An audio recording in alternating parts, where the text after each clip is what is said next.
Membro Comissão EFI Parlamento Nacional desconfia companhia Salimago só sai músico ilegal tamal resiste alfândega. Membro Comissão EFI Parlamento Nacional, neve trata assunto saúde, deputada Helena Martins desconfia companhia Salimago hatama ai moruko ilegal tamal resisto ia alfândega. Nia tau ku hira companhia sosa ai moruk no arbiro, bele fo perigo basideram sirnya saúde quando consumo. Comissão EFI, aliança membro, ame kami katakan se alfândega maka sai dalam perang untuk atau companhia CD maka tem que resistir né para ada hudi hatene quanto mais ai moro tidak lebe atu itene povo consumo ya auxílio sasambai pai taman importante deles atu ita buka para ini fukune tambah salah kelagi usene ba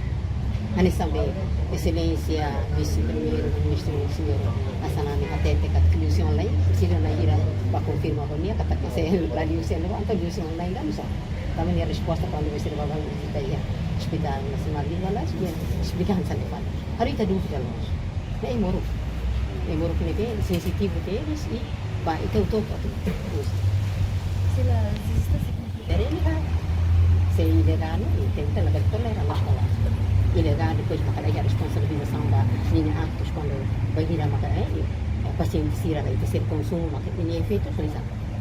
ni responsabilização masih sekolah desconfiamos companhia na sociedade ni siri to sira ba confirma ho sira para sira bela até tava amiga na iha sames ni dia agora inverte para falar ana INFPMI então vamos até katakan sirloria na kami tahat mai mas consumíveis ligadura seringa buat sermedensa ane mai bem dia lakiri standar bem bagai companhia sama produtos médicos. Entretanto, ministra Saudi Eli Amaral bahira kolia e estudos de dihang companhia Salimago la otir dalang nebe legal tuir processo administrativo no companhia Rasik hetam visto ga aprovação husi Tribunal Contas.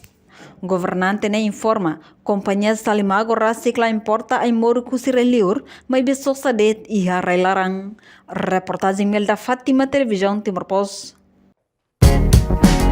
Janela informação ba Emma Roto. Atu tendo informação atual diagliu kita halua. Hanehan botão subscribe, like,